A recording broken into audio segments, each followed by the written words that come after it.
Bienvenidos amigos de Benepress, a esta hora les saluda Fernando Tineo.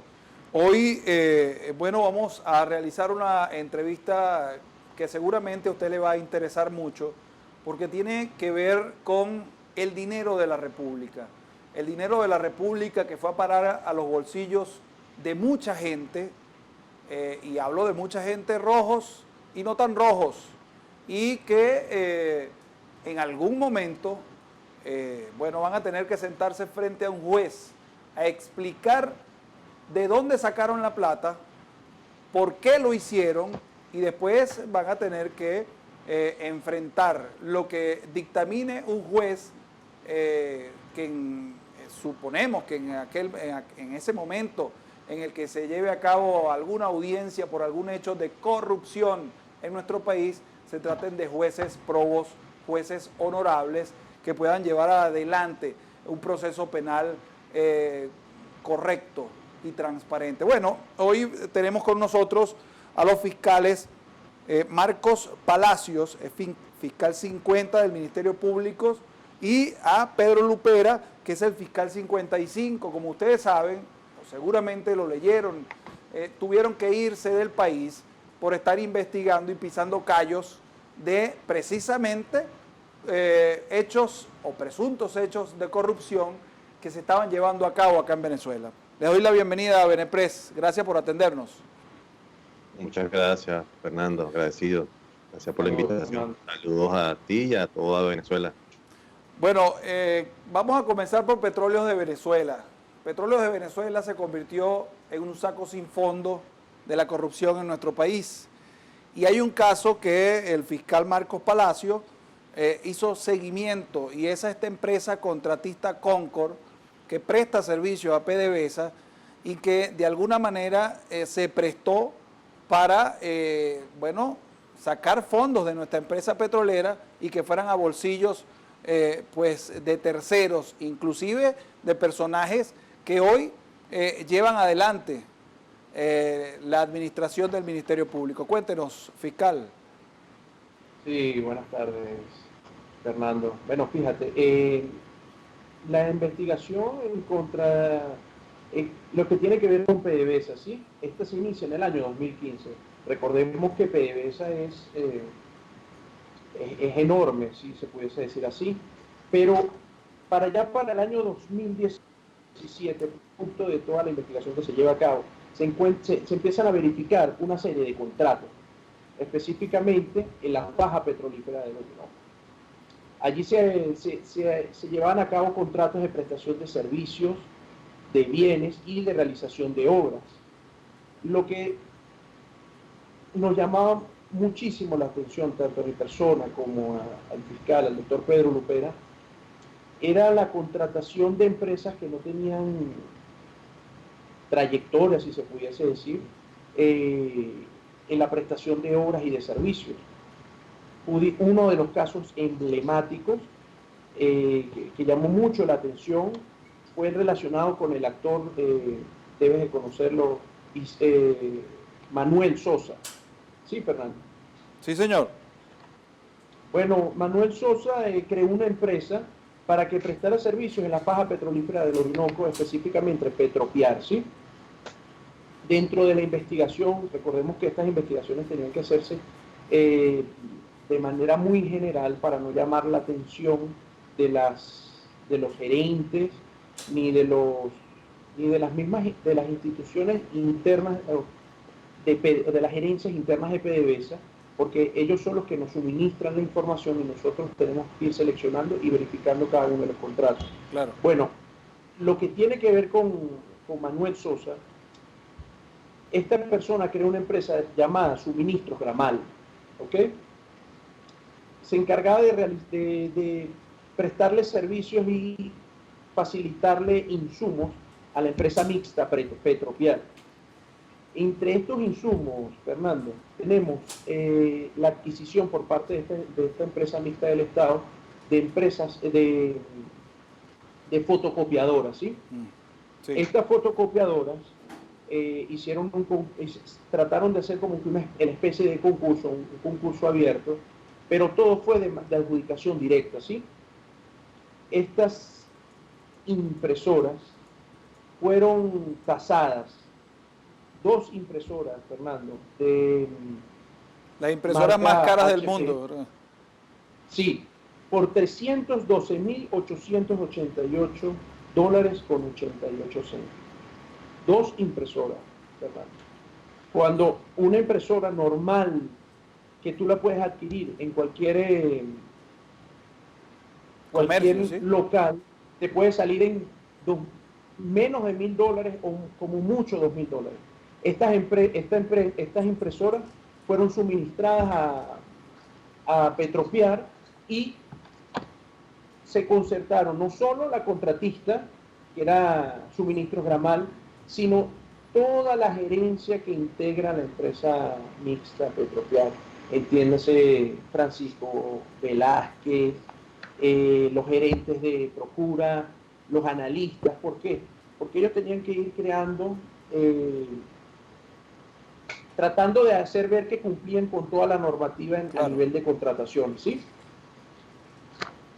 Este dinero, por supuesto, es un exabrupto, más de $300.000, le fue entregado a esta empresa Suministros Gramal, y bueno, en fecha te puedo decir que mi persona, conjuntamente con Pedro Lupera, libramos la boleta de imputación para que este ciudadano, conjuntamente con su empresa, él por ser el representante legal, rindiera cuentas ante la justicia. Ahora, este personaje está preso.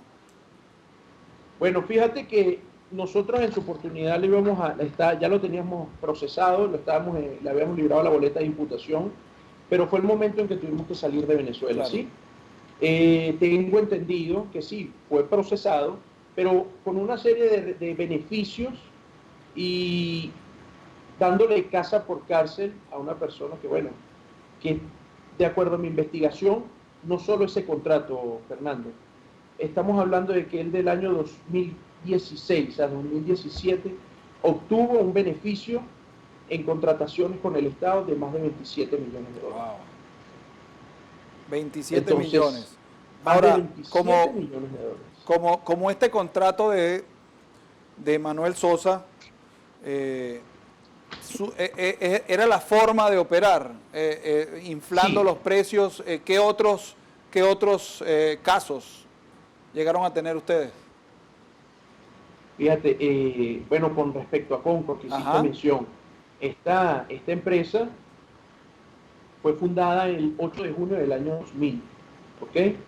Esta empresa, producto de los allanamientos que hicimos, no solo mi persona, sino el fiscal Pedro Lupera y otra serie de funcionarios que también tuvieron que salir, como Rolando González, que es un asesor especialista en materia contra la corrupción, realizamos distintos allanamientos en sedes y logramos ubicar esta empresa Concord, ¿ok?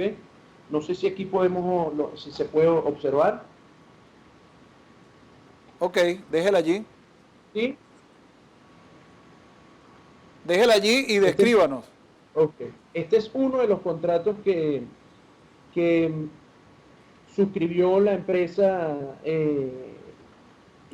Concord con Petróleos de Venezuela, ¿sí? Okay. Este contrato era para realizar una serie de modificaciones dentro del complejo José Antonio Anzoátegui, en lo que respecta a tableros eléctricos, ¿ok?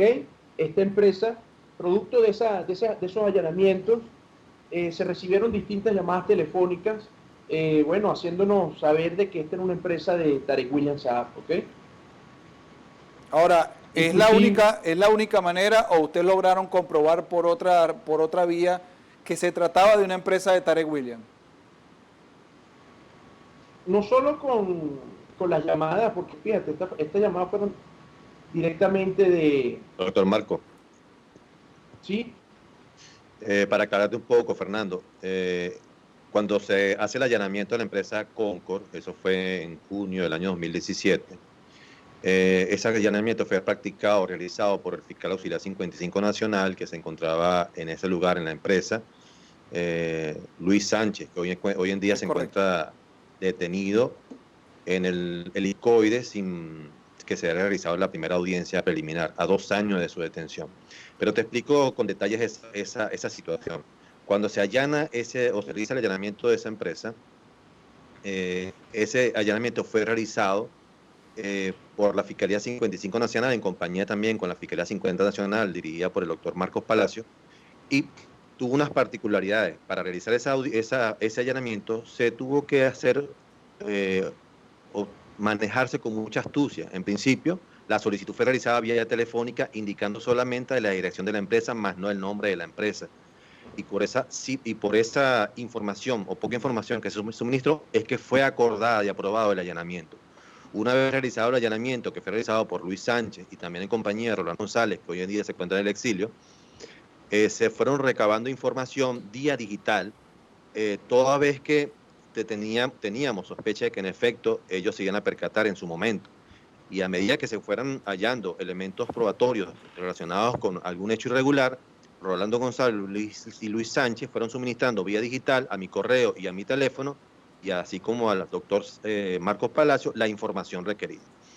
Al terminar el allanamiento, yo recibo llamada telefónica en horas de la noche de parte del general Hernández Dala, a quien dentro de la información, dentro de la conversación de esa llamada, me hace referencia del por qué lo engañé, es decir, por qué utilicé a su organismo o a su dirección para realizar semejante allanamiento. Al de GESIN. Que lo había llamado, sí, que lo había llamado directamente Tarek William Saab para exigirle el por qué había allanado a su empresa, que quién había dado orden de allanamiento de esa empresa. Yo le indiqué al general que era simplemente la investigación relacionada con PDVSA, y quizá esa empresa tenía algún tipo de doliente, se desconocía, simplemente estaba bajo una investigación. Nosotros sabíamos y teníamos sospecha que en efecto tenía vínculos que hoy en día continúan, que lamentablemente no tengo información de que pueda suministrar en este momento cuáles son los nuevos contratos de las cuales está ahorita gozando la empresa Concord, pero sabemos que está siendo manejada directamente por este señor.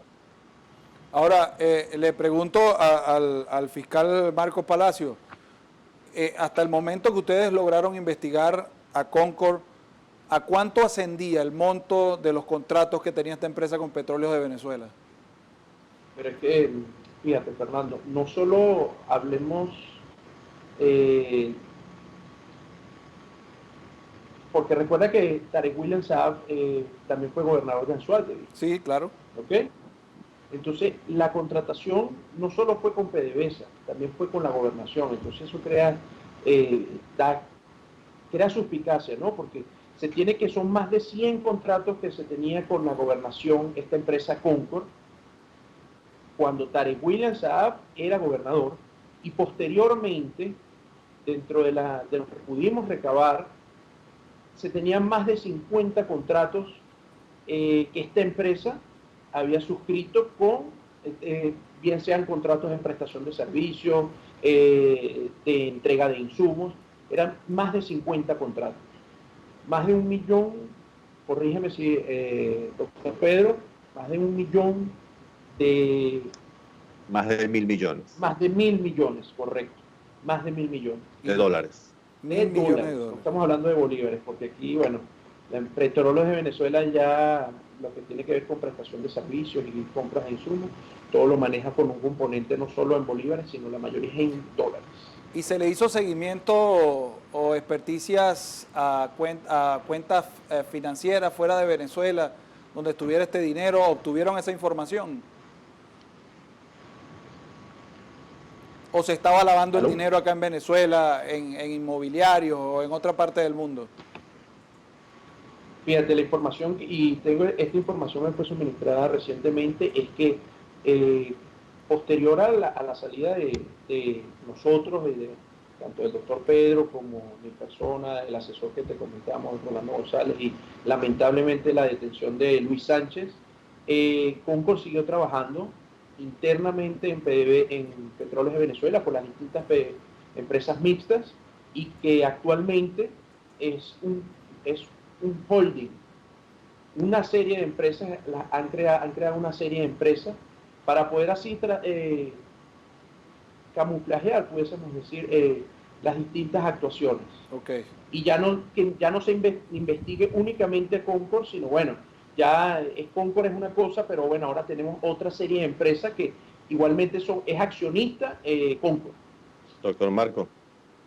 Sí. Para completar un poco a tu pregunta, Fernando, en efecto sí se ha realizado el seguimiento. De hecho, esta información que fue recabada, incluso la investigación de estas dos fiscalías mientras permanecíamos en Venezuela, fue intercambiada información y un trabajo en conjunto con investigaciones que adelanta las fiscalías federales en Miami, donde se tiene conocimiento y se ha logrado esa comunicación y ese trabajo en conjunto con estas fiscalías, donde hay adelantado investigación relacionada con esta empresa que tiene sede no solo en Venezuela, sino también en Estados Unidos, en Colombia y a otros países adicionales.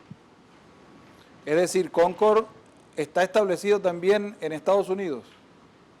Tiene una sede en los Estados Unidos, en Miami específicamente. Ahora, en esta sede en Estados Unidos también aparece por algún lado la conexión de Tarek William. Se siguen siendo los mismos representantes en Venezuela y en el resto de las sedes que están en otros países. A ver, fiscal Palacio, se habla en la faja de mucha corrupción. Es Concord, también se habla de Pedro León, de hecho está detenido acá en Venezuela, había venido bajo el auspicio supuestamente de Diosdado Cabello para que no fuera tratado como un preso más, sino que tuviera algunas ventajas en su lugar de reclusión. ¿Hasta dónde llegaron los tentáculos de la corrupción entre PDVSA, las contratistas, los propios gerentes de PDVSA? Rafael Ramírez ahora vive en Italia y es un santo, según él mismo se ha expresado. Él quiere venir a Venezuela a ser presidente. Cuéntenos hasta dónde llegó esto. Mira, esto es un entramado enorme porque no solo hablemos de Petropiar, existen otras empresas mixtas. Correcto. Y que bueno, como Petromonagas, que días antes estábamos realizando las investigaciones antes de salir de Venezuela. Y sí, eso es un grupo estructurado, porque cada funcionario de una de las empresas mixtas tiene una participación. Entiéndase, el gerente de procura, el gerente de finanzas, el gerente general, inclusive, como usted lo señaló, esta persona, Pedro León, sí estuvo detenido, está detenido en la Dirección General de Contrainteligencia Militar en Anzoátegui. No sé si lo habrán trasladado ya a Caracas, pero cada uno de ellos se beneficiaba, pero de manera increíble, porque hacían esta sobrevaloración de productos y inflaban los precios de cualquier insumo que necesitara la industria petrolera. Ahora, además de Tarek William, ¿qué otros personajes, como se llama cuando hay tramas de corrupción que son mafias al fin y al cabo, qué otros personajes o llamados peces gordos, rojos, están metidos en estas tramas de corrupción con PDVSA, en La Faja, en Puerto La Cruz, en Occidente? Fíjate, antes de salir de Venezuela, estábamos llevando a cabo una investigación ya en Petromonagas y pudimos ubicar, no de manera concreta, pero sí hasta ministros. Te puedo hablar del ministro de la Defensa, el general en jefe Padrino López. ¿Qué participación tiene allí Padrino López? Empresas, la misma actuación el mismo método, la creación de una empresa para facilitarle insumos a cada una de las empresas mixtas y la adquisición de estos insumos a través de unos costos exorbitantes, inflar los precios y bueno, lucrarse de esta manera con dinero de todos los... ¿Cómo se llama esa empresa de Padrino López?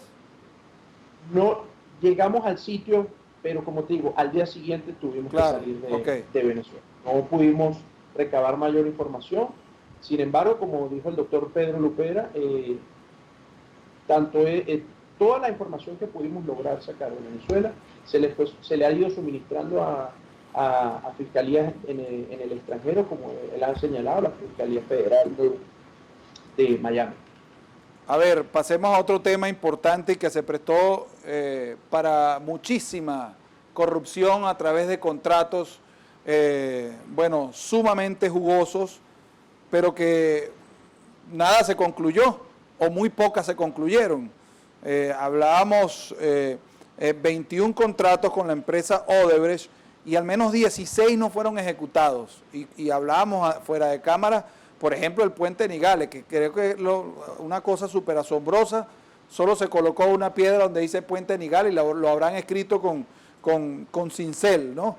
Allí, por ejemplo, en 2012 un contrato para la construcción de 2.400 viviendas. Esto lo investigaron nuestros colegas de Armando Info. Un contrato por 169 millones de dólares. Se llegó a cancelar 50.7 millones de dólares para la construcción de 2.400 viviendas. Luego hicieron un estudio de suelo donde se dieron cuenta que solo podían construir 400. Al final se pagó esta cantidad de millones de dólares y no se construyó una sola casa. Coméntenos, fiscal Pedro Lupera, esta aberración que se llamó Odebrecht, donde pagaron más de 140 millones de dólares en sobornos y se dice que 98 millones de dólares se pagaron en Venezuela. Bueno, Fernando, ¿cómo estás? Realmente esa es una cifra muy mínima con la verdadera trama de lo que ocurrió con Odebrecht en Venezuela. Las cifras hasta ahora por nosotros manejadas en el tema de corrupción por Odebrecht supera los 100.000 millones de dólares. Wow. Los 98 millones son temas creo que muy cortos.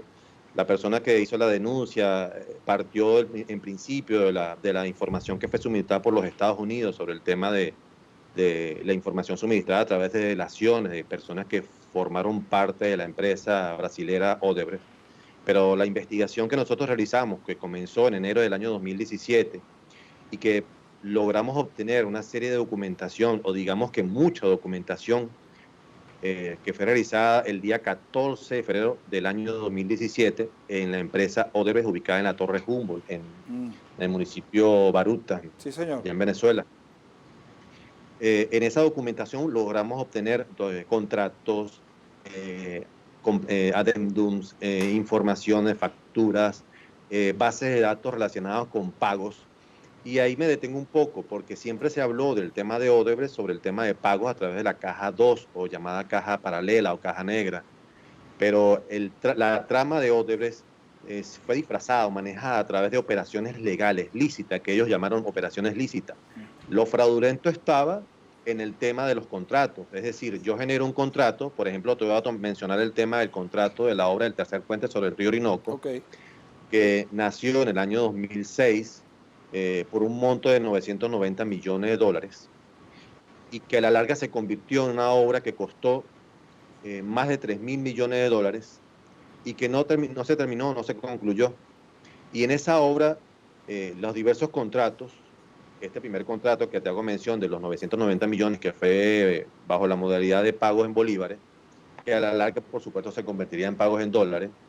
Posteriormente fue convertida en pagos, en doble pagos, es decir, pagos en bolívares y en pagos en dólares, que cambió cuando estaba para ese entonces, el año 2010, Diosdado Cabello como ministro de Obras Públicas, y él suscribió 2 contratos, específicamente 2 adendos, donde se inflaba nuevamente el monto por más de un 216% en ese adendo número 2 que es suscrito por él.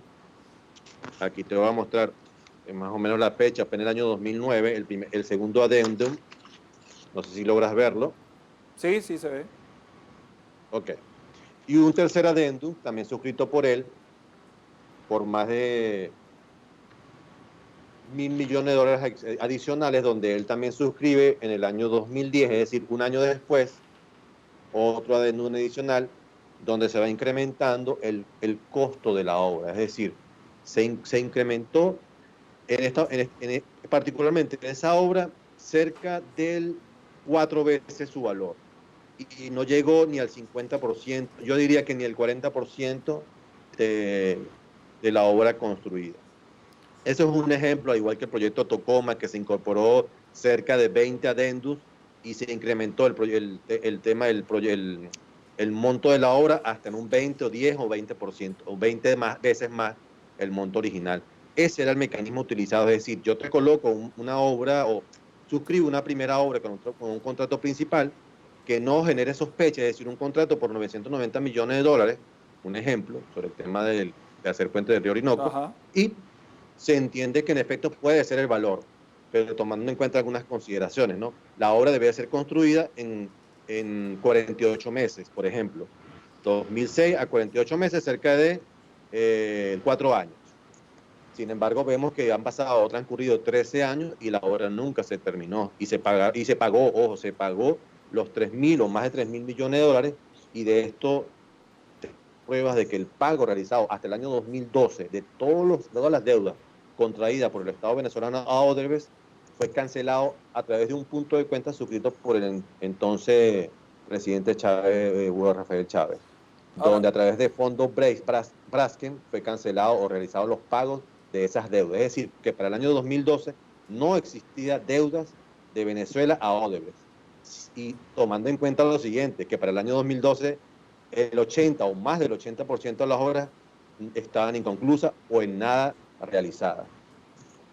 y tomando en cuenta este ejemplo que nos coloca usted del puente sobre el Orinoco, suponemos que lo mismo pasó, por ejemplo, con Tocoma, con la represa. Lo mismo, idéntico. Lo Tocoma con el metro de Caracas, con el proyecto de las viviendas, con el proyecto de los teleféricos, con el proyecto del puente Nigales. En todas y cada una de esas obras, que ninguna fue construida, terminada, se realizaron los pagos concernientes a las deudas contraídas, entre comillas, de Ahora, parte de Odebrecht y Venezuela. le pregunto, porque, por ejemplo, se ha hablado mucho de un sistema creado por la propia Odebrecht, inclusive habrían comprado un banco en Bahamas para poder utilizarlo y manejar de allí las transferencias a cualquier parte del mundo y no generar sospechas. ¿Es así? Sí, eso es parte del mecanismo utilizado por ellos. Es una parte realmente. Okay. Porque como te hago mención, ellos utilizaron también una caja negra o la caja 2, llamada caja 2, que era realizado para pagos mínimos, pagos donde pudieran de otra forma ser vinculados con temas de sobornos o con temas de pagos no tan exagerados. Porque los pagos exagerados tenían o concernían sobre todo a empresas que pudieran darle la legalidad a través de contratos que fueron realizados por Odebrecht. Por ejemplo, te cito dos casos. Vamos a tomar en cuenta el mismo caso de Concord. Concord fue beneficiada por pagos, pero pagos lícitos a través de la base de datos financiera de Odebrecht por parte de Odebrecht. Es decir, recibió contratos o subcontratos y fue beneficiada a través de pagos lícitos, entre comillas, por esta empresa Odebrecht. De igual manera, así como esta empresa, la empresa TS Arietis, que fue beneficiada, que ese Arietis te hago mención porque está vinculado y de hecho hay hay pruebas de que en efecto tienen que ver, los representantes de esa empresa son personas o familiares de Diosdado Cabello. Estas empresas a su vez constituyeron otras empresas adicionales, no solamente en Venezuela, sino también en España, también en Miami y también en otros países. Y ellos utilizaron pagos, Odebrecht realizó pagos a estas empresas, pero pagos lícitos, es decir, no se manejó, no se ve por la caja 2 esos pagos que se sabe que son irregulares, sino que se disfrazó esos pagos con legalidad. Ese fue el verdadero modus operandi de lo que te hago mención en el tema de Odebrecht con Venezuela. Era inclusive una manera de lavar dinero, ¿no? Sí, A través correcto. de empresas que eran legales y que yo le hacía pagos legales a otras empresas y de esta manera lavaba el dinero. Es correcto. Por ejemplo, también te quiero citar, nosotros en las investigaciones que nosotros generamos en Venezuela, yo conjuntamente con la Fiscalía 57 Nacional, que estaba encargada de la doctora María Gabriela Lucena, hoy se encuentra también en el exilio, sí, realizamos una serie de cartas rogatorias a diversos países, particularmente a Suiza, solicitando información financiera sobre pagos ilícitos relacionados con personas vinculadas al gobierno. La información fue llegando, o llegó alguna a Venezuela y otra fue llegando al exterior, es decir, a nosotros, pero ya nosotros en el exilio. Okay. Te puedo citar algunas de ellas, no todas, porque ya esta información está siendo manejada por autoridades de otros países. En el caso de las familiares o la esposa de Jaime Eltrudi, que está vinculado con los hechos de los proyectos de las obras el Metro de Caracas, Ajá. aquí observamos, te muestro un poco, no sé si logras ver un poco, esta es información de Suiza. Sí, se ve muy pequeño. Descríbanos usted, por favor. Ok. Por ejemplo, aquí hace mención a María Eugenia Elita del Valle Zacarías, que es María Eugenia Batista Zacarías, que es la esposa y la mamá de la esposa de Jaime Eltrudi. Jaime Eltrudi. Y a su vez está vinculado con un señor llamado Luis Enrique Delgado Contreras, quienes constituyeron una empresa llamada Alfa International. Y esta Alfa International recibió cerca de 100 millones de dólares por conceptos de pagos irregulares ilícitos. Wow. Ya con solo este ejemplo, vemos que supera el monto denunciado de los 98 millones de dólares. Exacto. Más o menos para que tomes en cuenta eso, que esta denuncia de los 98 millones es realmente algo muy pequeño comparado, por ejemplo, con ese solo caso, que ya te habla o te supera los 100 millones de dólares. De igual modo, hay ejemplos, por ejemplo, en el caso de Héctor Dager, que está vinculado con también pagos superiores a los 100 millones de dólares, vinculados con el tema de ser intermediario para realizar pagos a Odebrecht de deudas contraídas. El detalle es deudas contraídas para el año después del año 2013. Pero cuando hacemos referencia o cuando hacemos el análisis de la información, vemos que son deudas contraídas antes del 2013 que ya habían sido canceladas con anterioridad. Entonces, ahí es donde, por supuesto, nos generó a nosotros una serie de interrogantes y Suiza nos suministra esta información. Y así como en el caso de él, hay otras informaciones que Suiza en efecto suministró en razón de las solicitudes realizadas por las representaciones fiscales que se encontraban para el momento del año 2017, es decir, antes de julio, las informaciones financieras. Y así una serie de casos también. Ahora, ¿cuántas? Ajá, cuéntenos. Es importante acotar, ¿no?, que estos casos, como el que acaba de hacer mención el doctor Pedro, el de Jaime Eltrudi, fue sobreseído durante la gestión de William Saab. Pero lo que no saben ellos, pues, es que tanto Pedro Lupera como mi persona, conjuntamente con Rolando González y María Gabriela Lucena, poseemos toda esa información. Porque antes de salir de Venezuela, Fernando, logramos escanear y traernos en físico toda esa información. Bueno, y esa información es importante porque en los sistemas judiciales de otros países, que además seguramente fueron utilizados por esta persona para insertar este dinero ilegal en otro sistema financiero, bueno, allí van a tener que rendir cuentas. Así es. A ver, doctor, le pregunto, ¿cuántas personas, y sé que la pregunta es difícil porque a lo mejor nos agarra aquí la hora, pero ¿cuántas personas, y lo digo porque esto es de verdad, es increíble la corrupción, cuántas personas están dentro de este entramado que pertenecen al actual gobierno? Porque, por ejemplo, en este hecho de las casas en Petare, donde se pagaron 50.7 millones de dólares a Odebrecht, aparece un documento, el nombre de Jorge Giordani, otro que ahora dice que él no tiene nada que ver y resulta que también tiene rabo de paja. ¿De cuántas personas estamos hablando que actualmente están dentro del gobierno o formaron parte del gobierno? Wow. Yo creo que tenemos que hablarlo por o sea, desde el año 2004 hasta la fecha, generar cada una de las obras y de los cargos de ministros que ejercieron, ministros de Obras Públicas, ministros ¿cómo se llama?, del presidente del Metro de Caracas, sí. Tantos ministerios, el ministro de Hacienda, en Hacienda no se llama ahorita, el de planificación. de planificación, o sea, una serie de personas que ejercieron esas funciones de ministro durante todo ese periodo. Estamos hablando más de 50 personas de alto gobierno, digámoslo de esa manera. Incluso tú citaste, creo que a Giordani. Ajá. Jorge Giordani, fue ministro de Planificación de Chávez. Sí, correcto. Aquí tengo uno suscrito por él. Un contrato donde se firma Diosdado Cabello y él, ¿lo ves? Sí, claro. Ok. Por ejemplo, uno de ellos. O sea, lo que te hace mención es que en efecto sí estuvo presente, sí suscribió contratos relacionados con estas irregularidades. Ahora, recordemos también, dígalo. doctor Pedro, que cada contrato tiene una serie de adendos. Ahí es donde tenemos que verificar la suscripción de cada uno de estos adendos. ¿Por qué? ¿Por qué te lo digo, Fernando? Porque si tú suscribes un adendo para extender el cumplimiento del contrato, tienes que hacer una serie de verificaciones, un avalúo, verificar si en la obra en qué porcentaje se ha ido materializando, cosa que actualmente, como dijo el doctor Pedro, en el año 2013, fueron canceladas todas las obras y la mayoría estaban inconclusas.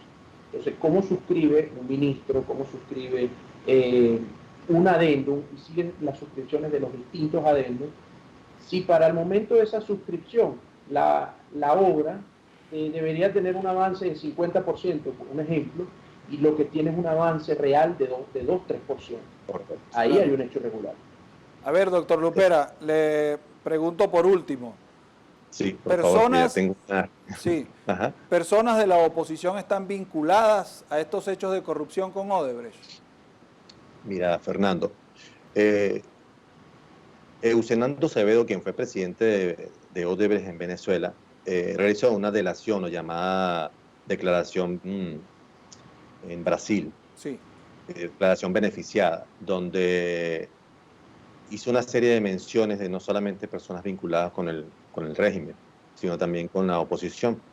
Entre ellas citó, vale citar a algunos que ejercieron cargos de gobernadores, Manuel Rosales, creo que el mismo Antonio Ledesma, pero él en su declaración, él dividió esas declaraciones, es decir, las dividió en secciones correspondientes al pago de campañas electorales, el tema de pagos de campaña electoral presidencial.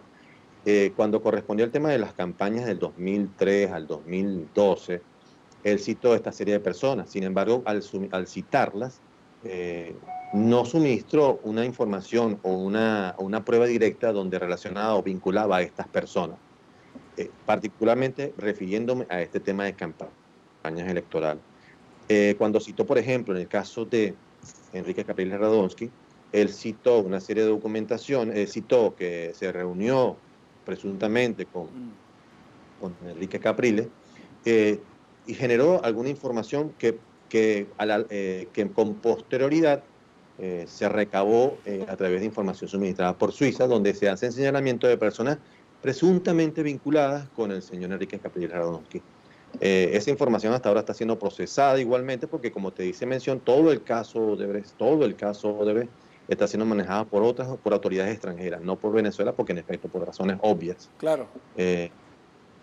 Particularmente es lo que te puedo citar sobre este caso y sobre personas que fueron señaladas, no solamente por parte del gobierno de personas vinculadas con el régimen. Bueno, en algún momento habrá justicia y en algún momento todo el que esté vinculado tendrá que, al menos, tendrá la oportunidad de defenderse frente a un juez y de allí saldrá si es culpable o no es culpable. Le doy las gracias al fiscal Pedro Lupera, fiscal 55, y Marcos Palacio, fiscal 50, hoy en el exilio, porque si no hubiesen salido corriendo, corriendo no, porque corriendo es como que no, porque huyendo. Me detengo tuvieron que huir. Yo salí de Venezuela a buscar las pruebas de Brasil y no pude regresar. No pudo regresar, es así. No. Mi auxiliar, que está preso, Luis Sánchez, no creyó que no lo iban a tocar y lamentablemente está preso. Bueno, ahí están escuchando, ¿no? Seguramente la fiscalía envió rogatorias a Brasil pidiendo información, enviaron al fiscal y el fiscal no pudo entrar nuevamente a Venezuela, porque si hubiese entrado estuviera haciéndole compañía a Luis Sánchez en algún calabozo en alguna Gracias. mazmorra de esas que utilizan acá en Venezuela la dictadura. Gracias. Muchas gracias por habernos atendido. A ti, Fernando, gracias. Un placer. Gracias, Fernando. Amigos de Benepress, interesante conversación con este par de fiscales venezolanos que pues manejan, hasta hoy manejan la trama de corrupción en Odebrecht, en PDVSA, y que bueno, más adelante seguramente habrá resultados con esta investigación. Con ustedes, amigos, se despide Fernando Tineo, será hasta la próxima.